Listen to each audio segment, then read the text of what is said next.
started. Okay, Chigo. Chigo kicks off with c4, the English opening. Okay, well, let's play knight f6 and see what he does.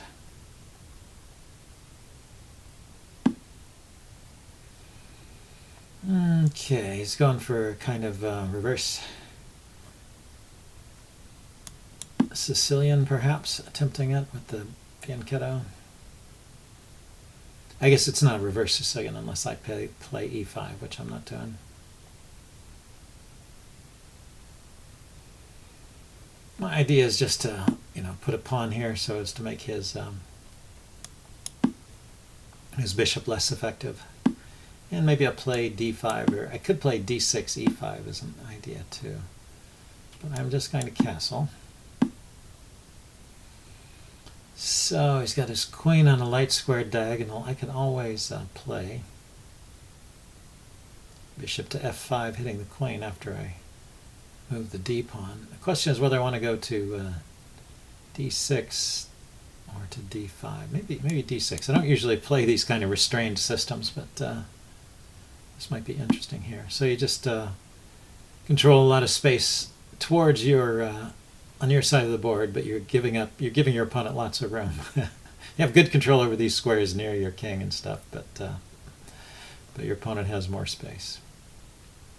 Yeah, so maybe I should really push on with e4. We'd have like a closed Sicilian. And I can still play bishop f5, e5 I meant, and bishop f5. What's he going to do? Well, let's just play it to tickle him, see what his plan is. He's been moving too fast anyway. I need to slow him down, make him think.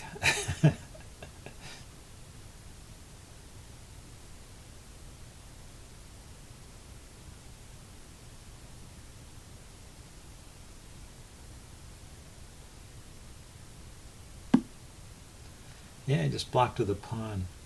So now this d pawn is pinned. I could play d5, threaten to take on c4. He could just take back though.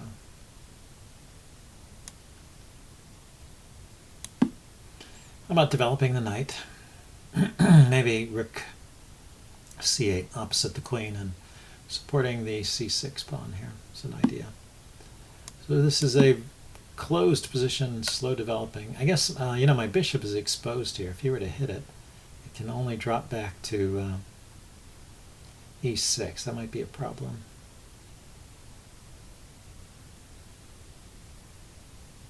So maybe I play knight to b6 just to give another square to my bishop. Let's see, knight b6. Nah, maybe I should push on in the center instead. d5, pawn takes, hits the queen. And d5, he pushes. I can play e4 even. And this means the e6 square is a secure square for my bishop, I think.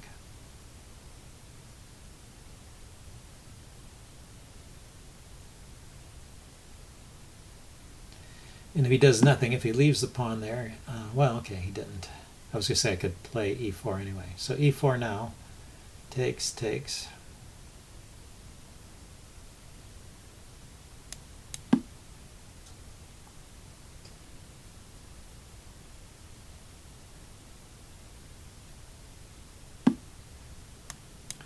And the knight needs to move. And then I get a tempo move with the pawn.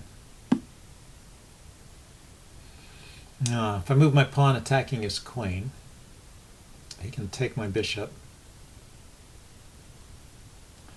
I can take his knight. But then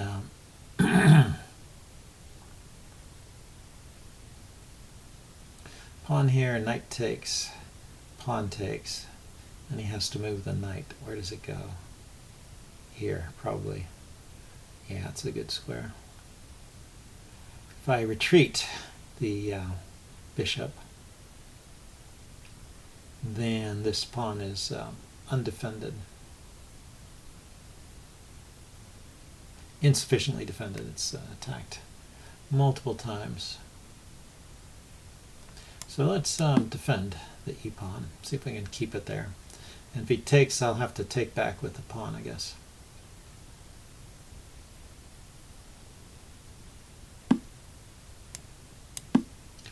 So I've exposed my king side, but I've got some advanced pawns in the center that may be good for something. And the queen's going to have to move, reroute a bit before it can get in here. Like maybe queen d1 to g4 is this idea. Kind of gave up the dark squares there, didn't he? The light squares, rather. But developing this knight to bringing the knight into d3, isn't that looking good?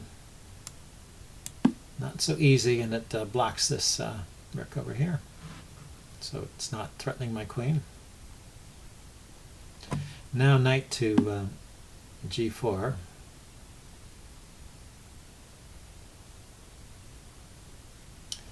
Is two pieces coordinating on the f2 square.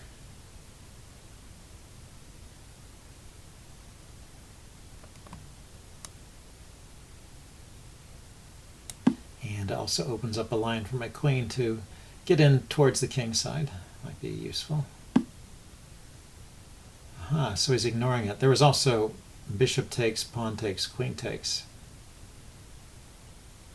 He's got the fork here. Okay, so he's making a threat.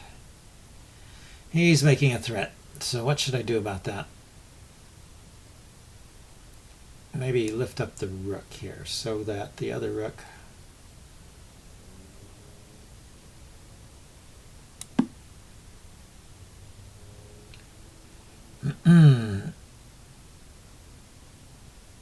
yeah, actually it's a fork, isn't it? If he plays knight to d6, I guess I have to take it because he's hitting this rook and he's also hitting the pawn on f5, and I don't want to give up that pawn.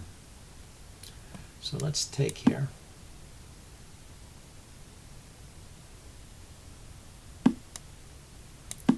That's an important pawn because it's holding up. It is holding up the f pawn, the e pawn, which is keeping his bishop shut out of the game. So that's an important part of my strategy here to have that. Okay, so now I want to move my queen out of the way so this knight is not pinned. Check. And yeah, maybe I'll just play here. It'd be interesting to play on. So I have one pawn in exchange for the exchange.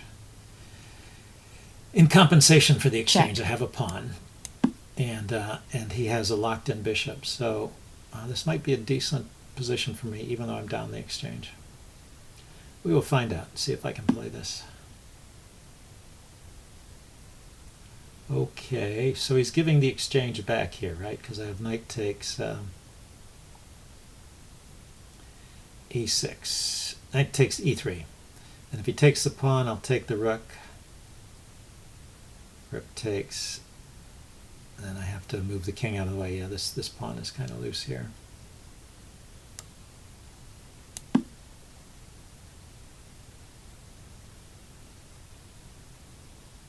Maybe I should take this rook. If I take this rook and he takes back, there's still a pin on this pawn. If I take this rook away from the king, then he will be hitting my knight when he takes back. So knight takes rook. Rook takes pawn is possible, I suppose. I get out of the way, but then I'm a piece up. So knight takes rook, rook takes rook, and then this knight has to move. Oh, no, then I play pawn takes knight. And he plays bishop takes pawn. And then I move the knight. And we've got two pawns against two pawns. And I have a pawn, extra pawn over here.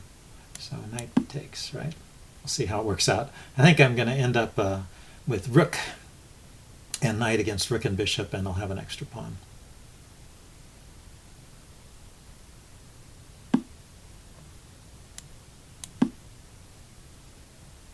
Ah, he can grab this pawn. That's what I missed. So I need to move my knight with an attack, if possible. Is there something? No, there's nothing I can attack here, is there?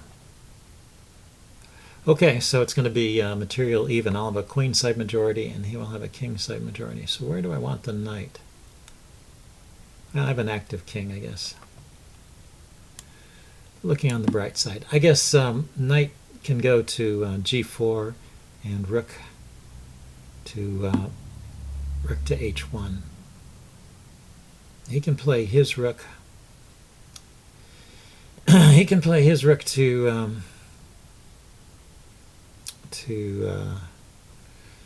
d6 there.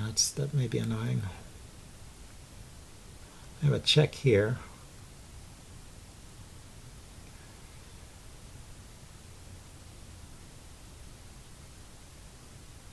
Okay, let's attack the bishop first. See if he goes for... the knight is guarding the square on the second rank. If the bishop goes somewhere other than... yeah, he went there. That protects against knight f3 check. Okay, so now let's think about this.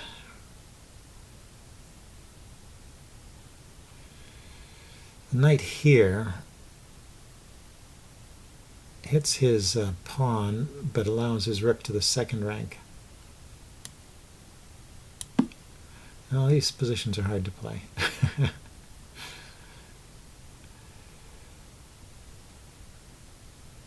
So if he plays rook to d7, I can take the pawn, he can take a pawn, he gets a couple of pawns. Or rook to d7, maybe I need to defend actually. Yep. I hate to defend, but maybe necessary.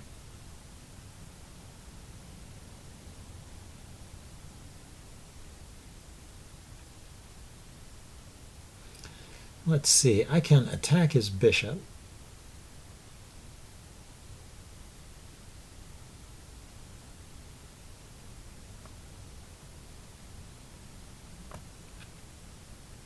Oh, let's see, can I drive it off that diagonal?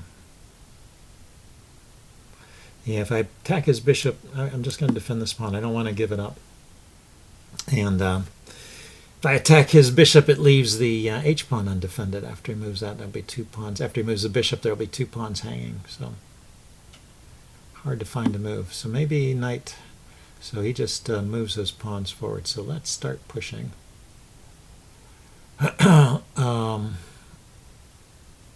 Let's see, or knight to b2, hitting this pawn.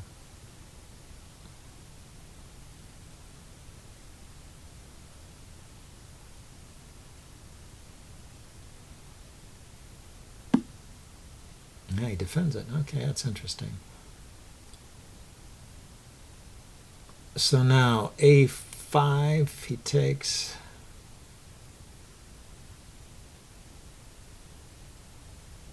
Oh, yeah, I don't see it. Don't see anything there. Maybe just knight to knight back to e5 there, hitting his rook. And also defending f7. It's important.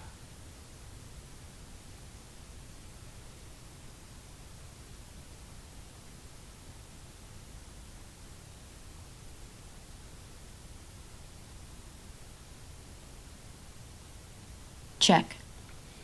Okay, so he goes for the check. Good. That gets him off of the second rank there. And I can move this pawn to f6, which is where I want it. He's got a check here. My king can go forward. Having the active king may turn out to be an advantage. There's knight to knight d3, also hitting a pawn here.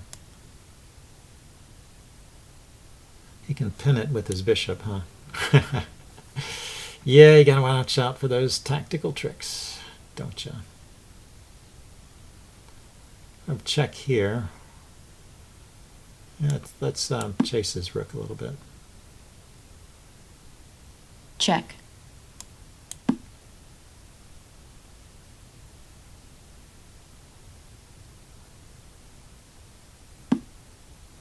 Oh, he went away from the check. That's interesting. Okay, so let's start untangling. I need to move these pawns forward so that the rook isn't always tied down to their defense. Check. Okay, is this getting difficult? Where do I go?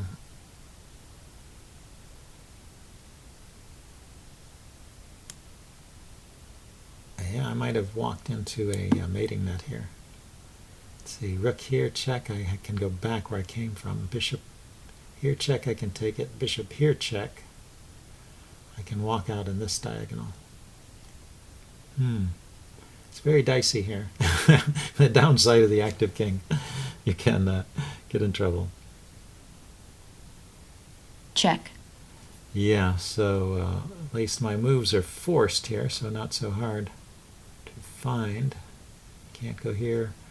I could go back here. Let's walk away from those pawns though a bit.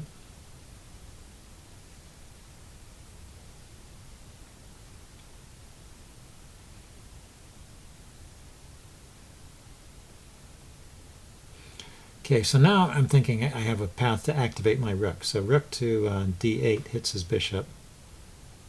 And then I can bring my rook up here attacking the pawns, but he can still take here and defend this pawn. I'm going to go check and attack this pawn. Tricky. Well, I'll have to see what he does. What move he makes? Ah, look, I'm low on time too. Well, my form has been a little off since I had that long layover.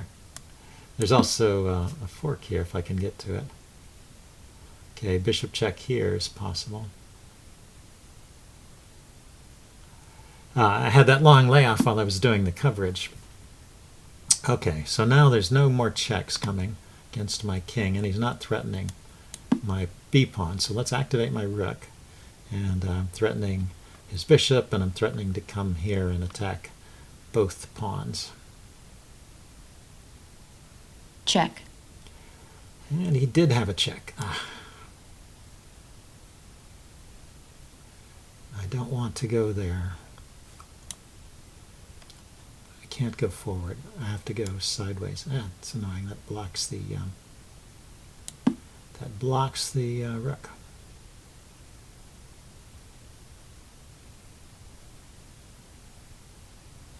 This pawn was hanging to it. At some point I could have taken that pawn. Okay, so he's going for this. Better take it.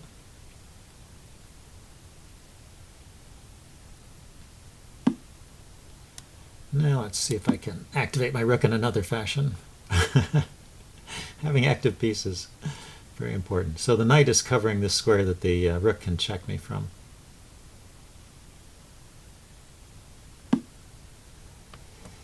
And let's get the rook over here. It hits the pawn, and it also allows me to get behind this pawn.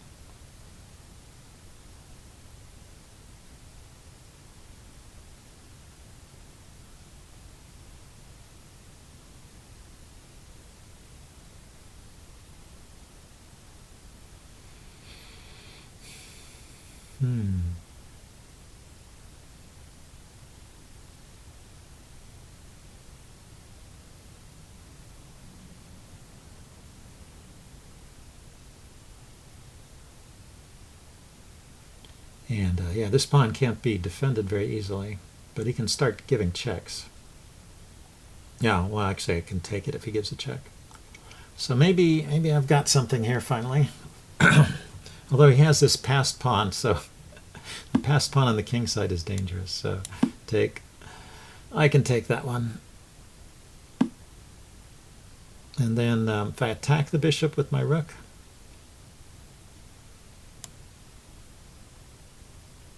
the bishop can't actually defend the pawn or move with check.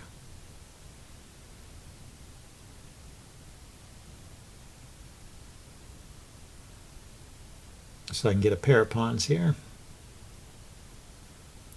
nice to have, rather than having those isolated doubled pawns I would have gotten if I just took back routinely.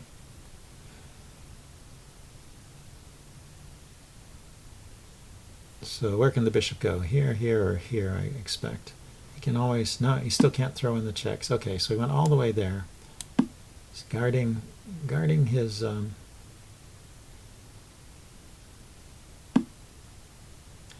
Okay, so now it gets dicey. I have a check here, but his king is guarding these entry squares.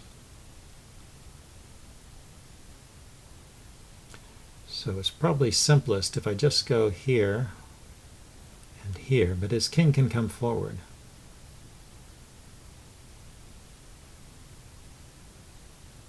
And now,